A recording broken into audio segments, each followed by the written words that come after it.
Pessoal do sétimo ano, eu tô gravando essa videoaula para falar do tema da quarta semana do volume 3 dos PETs, né?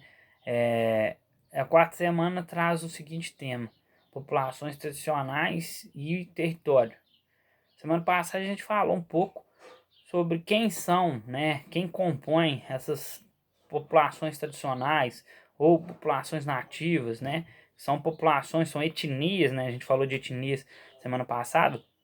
São grupos étnicos, né? São etnias que ocupam determinados lugares, né? Ocupam a terra durante, no caso específico, falando especificamente do nosso país, há muitos anos, né? Desde a vinda dos portugueses pro Brasil, né? Especificamente, qual que é a principal, vamos dizer assim, população tradicional do Brasil, o grupo étnico do Brasil? É óbvio que é a população indígena, né? Que já se encontrava aqui antes dos europeus, predominantemente, principalmente os portugueses, chegarem, né? É uma população tradicional, uma população nativa, mas a gente tem outros, a gente tem alguns povos ribeirinhos, né? Que aí vão viver à margens de rios e outros de lagos, desde a colonização também. A gente tem a comunidade quilombola que a gente falou, que vem desde a época da escravidão. Então são populações que ocupam aquelas terras onde elas se situam há muitos anos, né? Há bastante tempo, né? E durante essas comunidades tradicionais, essas comunidades, esses grupos étnicos, além de eles ocupam essas terras por bastante tempo, né? São nativos ali, até são, no caso dos indígenas, está mais tempo nas terras que eles ocupam do que o europeu que chegou depois, né? Do que o povo miscigenado, que somos nós, que foi se miscigenando. Então, o indígena mesmo, ele está ali nas suas terras há muito mais tempo que qualquer outro aqui no país. E durante esse tempo todo que ele está ocupando essas terras, ele vai ter que travar uma luta pelo território que ele ocupa. Em muitos casos, ele vai perdendo ao longo dos anos boa parte desse território, né? Um exemplo dos índios mesmo, né? Das comunidades indígenas. Por quê? Por causa de invasão, né? Pressão do mercado imobiliário, em alguns casos é isso. Aí nem não cabe muito para a comunidade indígena hoje em dia, mas a comunidade indígena hoje em dia é mais para invasão. Mas acontece também, às vezes a comunidade indígena se situa, a população indígena se situa numa parte de uma terra que é rica em minério ou algo assim. Aí vem uma empresa de mineração e tenta de toda forma tomar, comprar aquela terra, né? E aí depende do poder público defender aquela população tradicional que está ali. Então tem essa questão também da pressão do mercado imobiliário, né? E, é, é, Isso é algo muito forte nos tempos atuais, no sistema capitalista, né? Então, ou seja, vai ocupando os lugares quem tem maior poder aquisitivo, quem tem mais dinheiro, e inclusive expulsa, né? Porque as pessoas expulsa essas comunidades tradicionais, esses grupos étnicos de vários lugares, porque eles não têm esse poder aquisitivo, não têm condição de se viver ali, né? Às vezes, muitas vezes é por causa do progresso, né? Às vezes progresso entre aspas, né? Às vezes a gente tem inundação de alguns lugares que os lugares esse lugar vai deixar de existir por causa de uma inundação, às vezes por causa do represamento de uma represa, para a construção de uma hidrelétrica ou algo do tipo. Inclusive tem um filme que eu aconselho vocês a assistirem. Se a gente tivesse em sala de aula, eu passava ele para vocês, que eu tenho ele, chama Os Narradores de Javé, que mostra isso, uma história de um povo, né, que ocupava um lugar, e eles vão ser obrigados todos a saírem por causa de uma inundação de um lugar. Aqui em Santos Dumont a gente tem uma comunidade lá que teve que toda ela sair do território onde ela ocupava, onde ela vivia, por causa de uma inundação, também por causa de uma represa, né?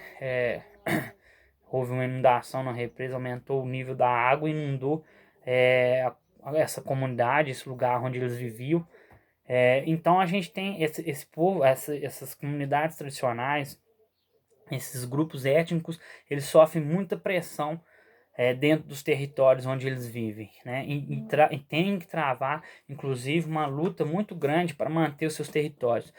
Justamente por isso, gente, porque eles não têm um poder aquisitivo, porque eles não têm um poder no âmbito geral e não têm um poder aquisitivo mesmo de conseguir se manter lá, enquanto, né, o homem o homem que não é o tradicional, né, é o chamado de homem branco, o homem miscigenado aí, que vai ter o maior poder aquisitivo, vai invadindo e conquistando território dessas populações tradicionais, algo que é surreal, é uma forma de ocupação desigual, até porque a gente está falando de populações, de grupos étnicos que ocupam essas terras desde sempre, né? Desde a vinda dos portugueses para cá e até antes disso. Então, isso faz com que o poder público também tenha um compromisso, né, e tenha a obrigação de manter e zelar pelos territórios desses grupos étnicos tradicionais, dessas populações tradicionais, o que não ocorre muitas vezes.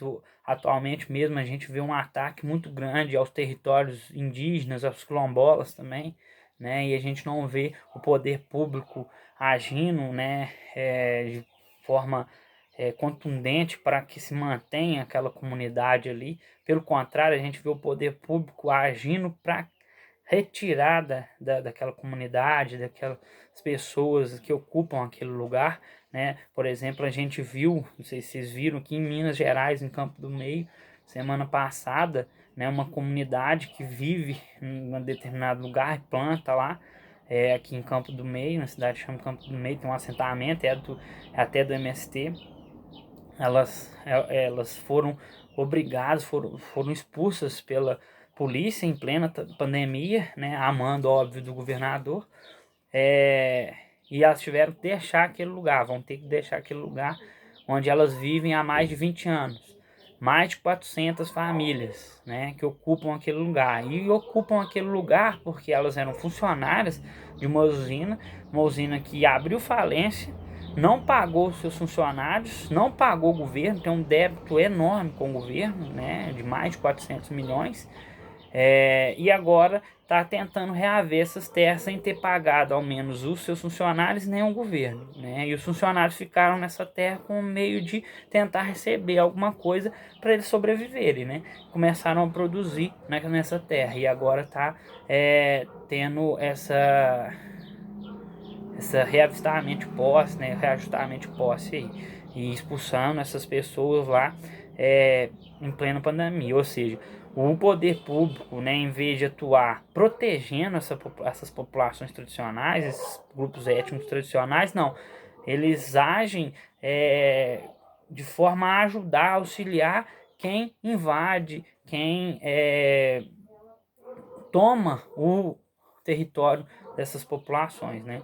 Então, essas populações viveram durante os anos e vivem um dilema muito conturbado e complicado em relação aos seus territórios, né? Manter os territórios delas não é nada fácil, tá ok, gente? Então, é isso aí. Podem fazer as atividades da semana 4, né? Depois eu posto a correção.